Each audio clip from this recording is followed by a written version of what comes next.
नमस्कार साथियों, ज्ञान एकेडमी में आपका स्वागत है। आज हम आरपीएफ एसआई के एक और नए मॉडल पेपर की बात करेंगे। तो दोस्तों, अगर आप इस चैनल पर नए हो तो चैनल को सब्सक्राइब कीजिए और अपने ज़्यादा से ज़्यादा दोस्तों के साथ शेयर कीजिए ताकि उन्हें भी इन मॉडल पेपर का लाभ मिल सके। तो देखिए, आज का अपना पहला क्वेश्चन है, बारडोली से किस प्रसिद्ध व्यक्ति का संबंध है। दोस्तों, बारडोली से किस प्रसिद्ध व्यक्ति का संबंध है? तो देखिए, ऑप्शन ए है महावीर, ऑप्शन बी है सरदार वल्लभ भाई पटेल, ऑप्शन सी है गुरु नानक, ऑप्शन डी है अरविंद घोष। तो दोस्तों, करेक्ट आंसर क्या होगा? जल्दी से कमेंट बॉक्स में अपना करेक्ट आंसर दीजिए। दोस्तों, इसका correct answer option number B हो जाएगा। क्या होगा दोस्तों? Option number B, Sardar Vallabh Bhai Patel. दोस्तों, सरदार वल्लभ भाई पटेल ने बारडोली सत्याग्रह का नेतृत्व किया था। किसका किया था? बारडोली सत्याग्रह का नेतृत्व किया था। बारडोली सत्याग्रह भारतीय स्वाधीनता संग्राम के दौरान जून 1928 में हुआ था। कब हुआ था दोस्तों? तो जून 1928 में हुआ था। जून 1928 में हुआ था। ये आपको ध्यान रखना है, कब हुआ था? तो जून 1928 में हुआ था। इस सत्याग्रह के बाद वहां की महिलाओं ने वल्लभ भाई पटेल को सरदार की उपाधि दी। दोस्तों, ये सत्याग्रह हुआ था, इसके बाद वहां की जो महिलाओं ने वल्लभ भाई पटेल को सरदार की उपाधि दी थी। ठीक है, इसी के साथ बढ़ते हैं अगले क्वेश्चन की ओर। देखिए, अगला क्वेश्चन, क्वेश्चन नंबर 2 क्या कह रहा है? क्वेश्चन नंबर 2 की बात करते हैं। रेड डेटा बुक, जिसे रेड लिस्ट भी कहा जाता है, क्या है? दोस्तों, रेड डेटा बुक क्या है? तो देखिए, रेड डेटा बुक क्या है? ऑप्शन ए है अत्यधिक प्रदूषित क्षेत्रों का विवरण देने वाला दस्तावेज, ऑप्शन बी है भूकंपीय क्षेत्रों से संबंधित दस्तावेज, ऑप्शन सी है शुष्क क्षेत्रों से संबंधित दस्तावेज, ऑप्शन डी है जानवरों, पौधों आदि की दुर्लभ और लुप्तप्राय प्रजातियों का विस्तृत दस्तावेज। तो करेक्ट आंसर क्या होगा? जल्दी से कमेंट बॉक्स में करेक्ट आंसर दीजिए कि दोस्तों इसका करेक्ट आंसर क्या होगा। दोस्तों, इसका correct answer option number D हो जाएगा। क्या होगा? ऑप्शन नंबर डी, जानवरों, पौधों आदि की दुर्लभ और लुप्तप्राय प्रजातियों का विस्तृत दस्तावेज है। ठीक है, इसी के साथ बढ़ते हैं अगले क्वेश्चन की ओर। देखिए, अगला क्वेश्चन, क्वेश्चन नंबर 3 क्या कह रहा है? तो क्वेश्चन नंबर 3 की बात करते हैं दोस्तों। वायुमंडल के निम्नलिखित परतों में से किस में रेडियो संचार संभव है? तो दोस्तों, किस में रेडियो संचार संभव है? तो देखिए, ऑप्शन ए शोभ मंडल, ऑप्शन बी है थर्मोस्फेयर, ऑप्शन सी है आयन मंडल, ऑप्शन डी है समताप मंडल। तो दोस्तों, करेक्ट आंसर क्या होगा? इसका correct answer option number C हो जाएगा। क्या होगा? ऑप्शन नंबर सी, आयन मंडल। रेडियो का संचार वायुमंडल के आयन मंडल की परत से संभव होता है, क्योंकि आयन मंडल अनेक आयनित कणों से मिलकर बना होता है। क्यों होता है दोस्तों? क्योंकि अनेक आयनिक कणों से मिलकर बना होता है आयन मंडल, जिसमें से प्रकाश संकेत का परावर्तन संभव होता है। क्या होता है? प्रकाश संकेत का परावर्तन संभव होता है। ठीक है, इसी के साथ बढ़ते हैं अगले क्वेश्चन की ओर। देखिए, अगला क्वेश्चन क्या है? अगला क्वेश्चन, क्वेश्चन नंबर 4, सिंधु घाटी की सभ्यता और वैदिक सभ्यता में मुख्य अंतर है। प्रमुख अंतर बताना है दोस्तों सिंधु घाटी सभ्यता और वैदिक सभ्यता में। तो देखिए, पहला ऑप्शन है, पहली सभ्यता में पीपल वृक्ष की पूजा होती थी, जबकि दूसरी में बरगद की। ऑप्शन बी है, पहली व्यापार को महत्व देती थी, जबकि दूसरी धर्म को। ऑप्शन सी है, पहले अहिंसा में विश्वास करती थी, जबकि अहिंसा के संदर्भ में दूसरी सभ्यता का कोई विशेष नियम नहीं था। ऑप्शन डी है, पहली नगरीय थी और दूसरी ग्रामीण थी। तो दोस्तों, इन 4 ऑप्शन में से करेक्ट आंसर क्या होगा? प्रमुख अंतर क्या है सिंधु घाटी सभ्यता और वैदिक सभ्यता में? तो इसका करेक्ट आंसर क्या होगा? ऑप्शन नंबर डी हो जाएगा। क्या होगा दोस्तों? पहली नगरीय थी और दूसरी ग्रामीण। क्या थी दोस्तों? पहली नगरीय थी और दूसरी ग्रामीण थी। सिंधु घाटी सभ्यता में पीपल वृक्ष की पूजा की जाती थी, जबकि वैदिक सभ्यता में बरगद की पूजा की जाती थी। ये बात भी सही है, पर प्रमुख अंतर कौन सा है? तो पहली नगरीय थी और दूसरी ग्रामीण थी। ये बात आपको ध्यान रखनी है। ठीक है, इसी के साथ बढ़ते हैं अगले क्वेश्चन की ओर। देखिए, अगला क्वेश्चन, क्वेश्चन नंबर 5 क्या कह रहा है? तो क्वेश्चन नंबर 5 की बात करते हैं। देखिए, क्वेश्चन नंबर 5 क्या कह रहा है? सौर मंडल के बारे में विश्व के समक्ष जानकारी प्रस्तुत करने का श्रेय किस विद्वान को है? तो दोस्तों, विश्व में समक्ष जानकारी प्रस्तुत करने का श्रेय किस विद्वान को है सौर मंडल के बारे में? तो ऑप्शन है कोपरनिकस, ऑप्शन बी है केपलर, ऑप्शन सी है गैलीलियो, ऑप्शन डी है इनमें से कोई नहीं। तो करेक्ट आंसर क्या होगा दोस्तों? जल्दी से कमेंट बॉक्स में करेक्ट आंसर दीजिए। दोस्तों, इसका करेक्ट आंसर निकोलस कोपरनिकस हो जाएगा। तो option number A Copernicus, option number A हो जाएगा। क्या होगा correct answer? Option number A. सौरमंडल के बारे में दुनिया को जानकारी देने का श्रेय पोलिश खगोलीय शास्त्री निकोलस कोपरनिकस को दिया जाता है। उन्होंने सौरमंडल के सूर्य केंद्रित मॉडल को पेश किया था। ठीक है, ये बात आपको ध्यान रखनी है। इसी के साथ बढ़ते हैं अगले क्वेश्चन की ओर। देखिए अगला क्वेश्चन क्या है। अगला question question number 6। Question number 6 की बात करते हैं तो देखिए, किस ग्रह के चारों ओर परिक्रमा करने वाले छोटे आकाशीय पिंड को क्या कहते हैं। किस ग्रह के चारों ओर परिक्रमा करने वाले छोटे आकाशीय पिंड को क्या कहते हैं। तो देखिए ऑप्शन है पुच्चल तारा, ऑप्शन बी है ग्रह, ऑप्शन सी उपग्रह, ऑप्शन डी है ये सभी। तो करेक्ट आंसर क्या होगा दोस्तों। इसका correct answer option number C हो जाएगा। क्या होगा, ऑप्शन नंबर सी उपग्रह। किसी ग्रह के चारों ओर घूमने वाले छोटे आकाशीय पिंड को क्या कहते हैं, उपग्रह कहते हैं। ग्रहों द्वारा लगाए गए गुरुत्वाकर्षण बल के कारण उपग्रह ग्रहों की परिक्रमा करते हैं और चंद्रमा पृथ्वी का प्राकृतिक उपग्रह है। ठीक है दोस्तों, सूर्य की परिक्रमा करने वाले बहुत छोटे कणों को उल्का पिंड कहा जाता है। दोस्तों जो सूर्य की परिक्रमा करते हैं में बहुत छोटे कणों को क्या कहते हैं, उल्का पिंड कहा जाता है। ये बात आपको ध्यान रखनी है। ठीक है, इसी के साथ बढ़ते हैं अगले क्वेश्चन की ओर। देखिए अगला क्वेश्चन क्या है। तो क्वेश्चन नंबर 7। क्वेश्चन नंबर 7 की बात करते हैं, निम्नलिखित में से कौन सा नृत्य स्त्री पुरुष दोनों के लिए है। तो दोस्तों स्त्री पुरुष दोनों के लिए कौन सा नृत्य है। तो देखिए ऑप्शन है गरबा नृत्य, ऑप्शन बी है घूमर नृत्य, ऑप्शन सी है घेर नृत्य, ऑप्शन डी है गुडला नृत्य। तो दोस्तों करेक्ट आंसर क्या होगा, स्त्री पुरुष दोनों के लिए कौन सा नृत्य है। तो option number A correct answer हो जाएगा। क्या है दोस्तों, गरबा नृत्य। कौन सा नृत्य है, गरबा नृत्य, जो हाल ही में अभी नवरात्रा समाप्त हुए हैं। स्त्री और पुरुष दोनों के लिए किया जाने वाला नृत्य है गरबा। ये गुजरात का प्रसिद्ध लोक नृत्य है। कहाँ का है, तो गुजरात का प्रसिद्ध लोक नृत्य है। गुजरात का प्रसिद्ध लोक नृत्य क्या है, गुजरात का प्रसिद्ध लोक नृत्य है। इस नृत्य में स्त्री और पुरुष एक गोल घेरा बनाकर नृत्य करते हैं। यह नृत्य मुख्य रूप से नवरात्रि के त्योहारों में किया जाता है। कब किया जाता है दोस्तों, नवरात्रि के त्योहारों में किया जाता है। वहीं घूमर, घेर और गुडला नृत्य केवल स्त्रियों के नृत्य है। दोस्तों घूमर, घेर और गुडला नृत्य स्त्रियों के नृत्य, ये तीनों नृत्य राजस्थान के प्रसिद्ध लोक नृत्य है। ठीक है, इसी के साथ बढ़ते हैं अगले क्वेश्चन की ओर।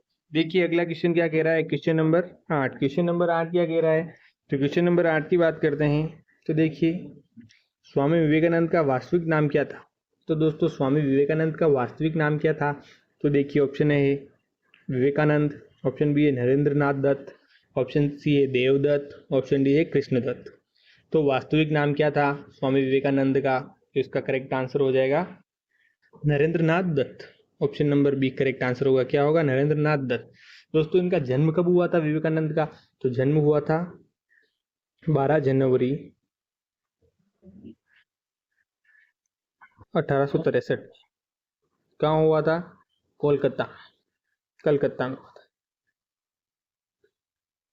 कलकत्ता में कब हुआ था, तो 12 जनवरी 1863 को कलकत्ता में हुआ था। ये एक कायस्थ परिवार में हुआ था। कब हुआ था, कायस्थ परिवार में हुआ था। उनके पिता का नाम विश्वनाथ दत्त था और माता का नाम भुवनेश्वरी देवी था। ठीक है, खेतड़ी के अजीत सिंह ने उन्हें स्वामी विवेकानंद का नाम दिया था। दोस्तों स्वामी विवेकानंद का नाम किसने दिया था, तो खेतड़ी के अजीत सिंह ने दिया था। नरेंद्र नाथ दत्त को स्वामी विवेकानंद का नाम किसने दिया था, तो खेतड़ी के अजीत सिंह ने उन्हें स्वामी विवेकानंद का नाम दिया था। स्वामी विवेकानंद रामकृष्ण परमहंस के प्रमुख शिष्य थे। दोस्तों किसके प्रमुख शिष्य थे स्वामी विवेकानंद, तो रामकृष्ण परमहंस के। ये बात भी आपको ध्यान रखनी है। ठीक है, इसी के साथ बढ़ते हैं अगले क्वेश्चन की ओर। देखिए अगला क्वेश्चन क्या है, क्वेश्चन नंबर 9। क्वेश्चन नंबर 9 की बात करते हैं तो देखिए, मुखौटा नृत्य का संबंध किस नृत्य शैली से। दोस्तों मुखौटा नृत्य का संबंध किस नृत्य शैली से है। तो देखिए ऑप्शन है कुचिपुड़ी, ऑप्शन बी है मणिपुरी, ऑप्शन सी है कथकली, ऑप्शन डी है ओडिसी। तो करेक्ट आंसर क्या होगा दोस्तों, मुखौटा नृत्य का संबंध ऑप्शन नंबर सी से हो जाएगा, कथकली नृत्य से संबंधित है। दोस्तों ये कथकली नृत्य केरल में प्रचलित है। कहाँ पर प्रचलित है, तो केरल में प्रचलित है। ये बात आपको ध्यान रखनी है। ठीक है, इसी के साथ बढ़ते हैं अगले क्वेश्चन की ओर। देखिए अगला क्वेश्चन नंबर 10 क्या कह रहा है। क्वेश्चन नंबर 10 की बात करते हैं तो निम्नलिखित में से कौन सा एक शास्त्रीय नृत्य नहीं है। दोस्तों 4 ऑप्शन में से बताना है कि शास्त्रीय नृत्य कौन सा नहीं है। तो देखिए ओडिसी, ऑप्शन बी है मणिपुरी, ऑप्शन सी है गरबा, ऑप्शन डी है कथक। तो दोस्तों देखिए, इनमें से एक शास्त्रीय नृत्य कौन सा नहीं है? ऑप्शन नंबर सी नहीं है, गरबा नहीं है। दोस्तों गरबा और भांगड़ा भारतीय शास्त्रीय नृत्य नहीं है। क्या है? गरबा और भांगड़ा शास्त्रीय नृत्य नहीं है। गरबा गुजरात का लोक नृत्य है और नवरात्रि के दौरान किया जाता है। और अगर गरबा की जगह भांगड़ा आ जाए तो भांगड़ा पंजाब के उत्पन्न लोक संगीत और नृत्य का एक जीवंत रूप है। ये बैसाखी की फसल के उत्सव से जुड़ा हुआ है और ढोल की थाप पर किया जाता है। दोस्तों अब शास्त्रीय नृत्य कौन कौन से हैं? तो शास्त्रीय नृत्य का नाम सुन लीजिएगा, आप नहीं पता है तो लिख लीजिएगा कि भारत के कुछ प्रमुख शास्त्रीय नृत्य कौन कौन से हैं। तो भरतनाट्यम है, कुचिपुड़ी है, कथकली है, कथक है, ओडिसी है, सत्रिया है, मणिपुरी है और मोहिनी अट्टम है। ये दोस्तों ये भारत के प्रमुख शास्त्रीय नृत्यों में से है, तो आपको ध्यान रखने हैं। ठीक है, इसी के साथ बढ़ते हैं अगले क्वेश्चन की ओर। देखिए अगला क्वेश्चन नंबर, तो देखिए क्वेश्चन नंबर 11 की बात करते हैं। क्वेश्चन नंबर 11 क्या कह रहा है? अंतिम मुगल शासक कौन था? तो दोस्तों अंतिम मुगल शासक कौन था? तो देखिए ऑप्शन है बहादुर शाह जफर, ऑप्शन बी है औरंगजेब, ऑप्शन सी है जहानदार शाह, ऑप्शन डी है अब्दुल्ला खां। तो करेक्ट आंसर क्या होगा दोस्तों? इसका correct answer option number A हो जाएगा। क्या होगा? ऑप्शन नंबर ए, बहादुर शाह जफर। करेक्ट आंसर क्या होगा? बहादुर शाह जफर हो जाएगा। दोस्तों ये कब हुआ था? 24 जन्म कब हुआ था इसका? तो 24 अक्टूबर 1775। कब हुआ था? 24 अक्टूबर 1775 में इसका जन्म हुआ था बहादुर शाह जफर का। और अंतिम मुगल शासक कौन था? तो बहादुर शाह जफर था। ये बात आपको ध्यान रखनी है। ठीक है, इसी के साथ बढ़ते हैं अगले क्वेश्चन की ओर। देखिए अगला क्वेश्चन क्या है? तो अगला क्वेश्चन देखते हैं, क्वेश्चन नंबर 12। क्वेश्चन नंबर 12 क्या कह रहा है? सती प्रथा का सर्वाधिक विरोध किसने किया था? तो दोस्तों सती प्रथा का सर्वाधिक विरोध किसने किया था? तो देखिए ऑप्शन है राजा राम मोहन राय, ऑप्शन बी है रामकृष्ण परमहंस, ऑप्शन सी है हेनरी विवियन डेरो जियो, ऑप्शन डी है केशव चंद्र सेन। तो दोस्तों सती प्रथा का सर्वाधिक विरोध किसने किया था? तो करेक्ट आंसर क्या होगा? ऑप्शन नंबर ए हो जाएगा। क्या होगा दोस्तों? ऑप्शन नंबर ए, राजा राम मोहन राय। दोस्तों राजा राम मोहन राय ने सती प्रथा के खिलाफ आवाज़ उठाई और समाज को जागरूक किया। क्या किया? समाज को जागरूक किया। उनके प्रयास से 4 दिसंबर 1829 को भारत में सती प्रथा पर रोक लगी। कब लगी रोक? कब लगी सती प्रथा पर? तो देखिए डेट ध्यान रखनी है आपको, 4 दिसंबर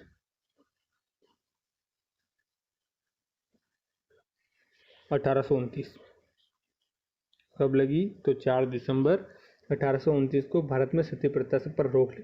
राजा राम मोहन राय विवाह और स्त्री शिक्षा के भी प्रबल समर्थक थे। दोस्तों क्या थे? विधवा का वापिस पुनर्विवाह और स्त्री शिक्षा पर भी प्रबल समर्थक थे राजा राम मोहन राय।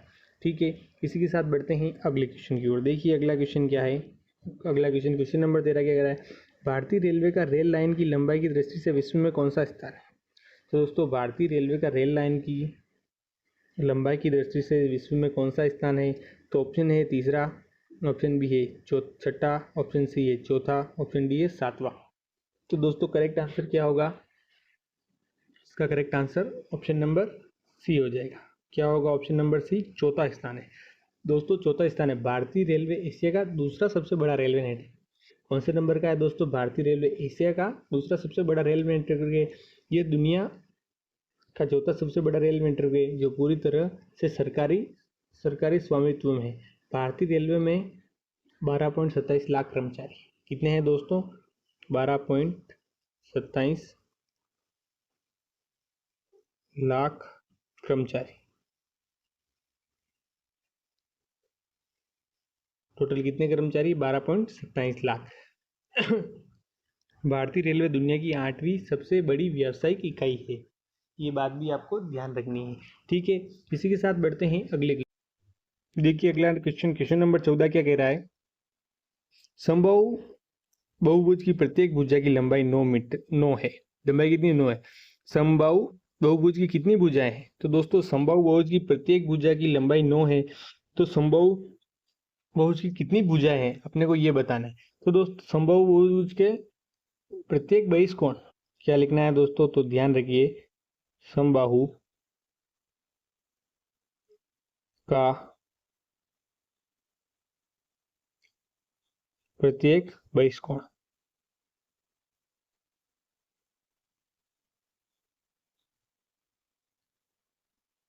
बहिष्कोण कितना है दोस्तों? 360 बटा n। n क्या है दोस्तों? n बहुभुज के भुजाओं की संख्या। n क्या है? बहुभुज के भुजाओं की संख्या। तो दोस्तों प्रत्येक बहिष कोण कितना है? तो देखिए बराबर क्या लिखेंगे अपन, 360 डिग्री, ये डिग्री है दोस्तों, 360 डिग्री बटा n बराबर कितना दिया है? बहिष कोण, प्रत्येक समबाहु का प्रत्येक बहिष कोण 9 डिग्री। तो दोस्तों n बराबर 360 डिग्री बटा 9 डिग्री करेंगे तो कितनी आ जाएगी? 40 भुजाएं। कितनी आएगी? 40 भुजाएं। तो दोस्तों समबाहुभुज की भुजाओं की संख्या कितनी हो जाएगी? 40। तो 40 कौन से ऑप्शन नंबर में है? ऑप्शन नंबर बी में। तो करेक्ट आंसर क्या होगा इसका? Option number B correct answer हो जाएगा। ठीक है, इसी के साथ बढ़ते हैं अगले क्वेश्चन की ओर। देखिए अगला क्वेश्चन नंबर 15। क्वेश्चन नंबर 15 क्या कह रहा है? निम्नलिखित में से कौन सा 0.56 के तुल्य है? दोस्तों ये दशमलव पुनरावृत्ति या मतलब ऊपर बार है, या बार नहीं लगा, 0.56 पर बार लगा हुआ है। क्या है? 0.56 पर बार, मतलब बार मतलब क्या हो रही है? दशमलव की पुनरावृत्ति हो रही है, बार बार 5 6 5 6 5 6 लिखा हुआ आ रहा है। दोस्तों इस क्वेश्चन को करने के लिए क्या करते हैं, आपको पता हो तो पहले जो सीरीज दे रखे हैं बटा, अगर बिना बार वाली होती तो माइनस कर देते, नहीं दी हुई है तो बटा में जितनी बार है उतने 9 लिखते हैं। तो 56 बटा 2 बार 9 लिखेंगे तो ये अपना करेक्ट आंसर ही अपना ये आ जाएगा। बहुत आसान क्वेश्चन है दोस्तों, आपने पढ़ा होगा भिन्न वाले टॉपिक में, तो बहुत ही आसान है दशमलव भिन्न में। तो इसका करेक्ट आंसर क्या होगा? Option number C correct answer हो जाएगा। ठीक है, इसी के साथ बढ़ते हैं अगले क्वेश्चन की ओर। देखिए अगला क्वेश्चन नंबर 16 क्या कह रहा है? समानता को पूर्ण कीजिए। दोस्तों समानता को पूर्ण करना है, कैसे करना है कि 3:7:11 दिया हुआ है। कितना दिया है? 3:11। उसको क्या 7, तो 7 अनुपात क्या बनेगा? तो दोस्तों 3:11 दिया है तो 3:11 कैसे बनेगा? सबसे पहले अपन क्या करेंगे, 3 का स्क्वायर करते हैं और अगर +2 जोड़ते हैं तो 3 का स्क्वायर कितना? 9 + 2 करेंगे तो कितना आ रहा है? 11 आ रहा है। 11 आ रहा है। देखिए 3 तो इसी प्रकार अपन अगर 7 का स्क्वायर करें और +2 जोड़ें तो 7 का स्क्वायर कितना होता है? 49, और 49 में अगर 2 जोड़ते हैं तो 51। तो अपना 7 का जो बनेगा, 3 का संबंध 11 से, तो 7 का संबंध किससे बनेगा? 51 से। तो 51 कौन सा ऑप्शन नंबर में है? ऑप्शन नंबर डी में। तो इसका करेक्ट आंसर क्या होगा? Option number D correct answer हो जाएगा। ठीक है, इसी के साथ बढ़ते हैं अगले क्वेश्चन की ओर। देखिए अगला क्वेश्चन क्या है? Question number 17। यदि दो संख्याओं का गुणनफल 3026 और उनका लसप 89 है तो उनका मसप है। मसप बताना है दोस्तों। तो दो संख्याओं का गुणनफल अपन यहाँ लिख देते हैं, दो संख्या का गुणनफल। दो संख्याओं का गुणनफल कितना होता है? तो एलसीएम इंटू एचसीएफ होता है।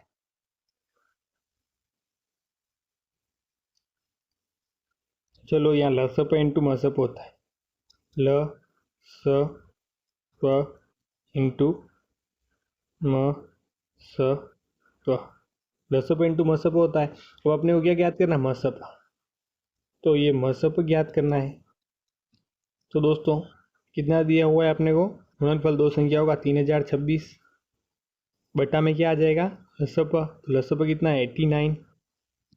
तो अब इसको अगर अपन भाग लगाएंगे तो मसप कितना आ जाएगा? 34। और 34 कौन से ऑप्शन नंबर में है? ऑप्शन नंबर बी में। इसका करेक्ट आंसर क्या होगा? Option number B correct answer हो जाएगा। ठीक है, इसी के साथ बढ़ते हैं अगले क्वेश्चन की ओर। देखिए अगला क्वेश्चन नंबर 18 क्या कह रहा है? क्वेश्चन नंबर 18 की बात करते हैं। श्रृंखला में अगली संख्या कौन सी आएगी? श्रृंखला क्या दी हुई है? 11, 23, 48, 99, 202। दोस्तों इसको सोल्व करते हैं तो 11 से 23 कैसे लाते हैं अपन वो देखते हैं। तो अगर अपन 11 प्लस 1 करें तो कितना होगा? 11 और ये 12, 12 में अगर 11 जोड़ेंगे तो कितना आएगा? 23 आ रहा है। इसी प्रकार अगर अपन 23 में 23 + 2 करते हैं, कितने करते हैं? 23 + 2। तो 23 + 2 करते हैं तो 23 + 2 करने पर कितना आएगा? 48 आ रहा है अगला। अब इसे 99 में करते हैं तो अगर अपन 99, सॉरी दोस्तों पहले 48 का आया तो 48 का करना पड़ेगा, डायरेक्ट 99 को कैसे करेंगे? तो ये 48 का करेंगे तो 48 + 1 2 3 जोड़ रहे तो ये 3 जोड़ेंगे, तो 3 जोड़ने पर कितना आ रहा है? 99 आ रहा है। बिल्कुल सही जा रहे हैं। इसी प्रकार अगर 99 में जोड़ते हैं, 99 में जोड़ेंगे, 99 प्लस 4 जोड़ेंगे, पहले 3 जोड़ा, 1 2 3 4 सीरीज चलती आ रही, तो 4 जोड़ेंगे, तो 4 जोड़ने पर कितना आ रहा है? 202। बिल्कुल सही गए अपन, ये पैटर्न अपना बिल्कुल सही जा रहा है। अगर इसी प्रकार अपन अंतिम क्वेश्चन में देखते हैं, 202 प्लस 5 जोड़ेंगे तो क्या अपना आंसर आ जाएगा? क्या आएगा अपना आंसर? 409। और 409 कौन से ऑप्शन नंबर में है? ऑप्शन नंबर ए में। तो अपना करेक्ट आंसर क्या होगा? Option number A correct answer हो जाएगा। ठीक है दोस्तों, तो इसी के साथ बढ़ते हैं अगले क्वेश्चन की ओर। देखिए अगला क्वेश्चन क्या है, क्वेश्चन नंबर 19।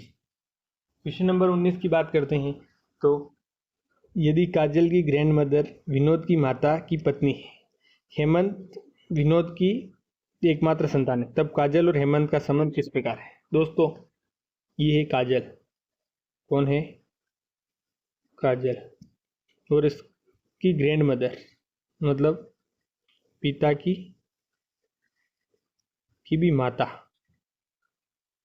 पिता की माता ही काजल की लगेगी। तो विनोद के पिता की पत्नी है, तो ये विनोद है। विनोद कौन है? काजल के पापा होंगे, ये विनोद। ठीक है, विनोद के पिता की पत्नी है। कौन है पिता की पत्नी? क्या है? ग्रैंड मदर है। विनोद के पिता की पत्नी है, तो विनोद के पिता की पत्नी कौन है? ये काजल की ग्रैंड मदर। तो हेमंत विनोद की एकमात्र संतान है, तो विनोद की एकमात्र संतान कौन है? हेमंत। हेमंत विनोद की एकमात्र संतान है।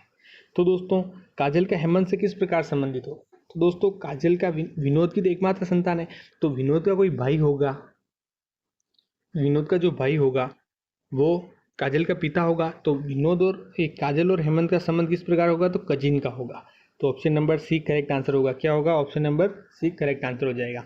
ठीक है, इसी के साथ बढ़ते हैं अगले क्वेश्चन की ओर। देखिए अगला क्वेश्चन और आज का अपना अंतिम क्वेश्चन भी है, क्वेश्चन नंबर 20। देखिए क्वेश्चन नंबर 20 क्या कह रहा है, उस विकल्प के साथ प्रश्न चिन्ह को बदलिए जो पहले जोड़े पर लागू तर्क का अनुसरण करता है। तो दोस्तों पहले पर जो लागू करता है वो देखिए, तो पहले को 2018 से 22 बना, तो 2022 से क्या बनेगा वो बताना है। तो देखिए 2018 से 22 बना, तो अपन ऐसे करते हैं 2 + 0 + 1 + 8 करते हैं, तो कितना आता है दोस्तों? 9 और 2 11 आ रहे हैं। तो अगर 11 × 2 करते हैं तो अपना कितना आ रहा है? 22 चाहिए और 22 आ गया। इसी तरह अपन 2022 पर करते हैं, तो 2 + 0 + 2 + 2 करेंगे, तो कितना होगा? 4 और 2 6 6 6 × 2 करते हैं। अगर अपन 6 × 2 करते हैं, तो 6 × 2 करते हैं, तो कितना आ रहा है? 12। दोस्तों यहाँ पर क्या आएगा? 12। और 12 कौन से ऑप्शन नंबर में है? ऑप्शन नंबर बी में। तो दोस्तों करेक्ट आंसर क्या होगा? Option number B.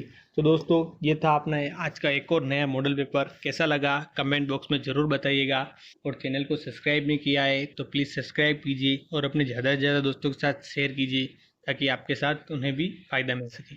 मिलते हैं नेक्स्ट मॉडल पेपर में, तब तक के लिए धन्यवाद।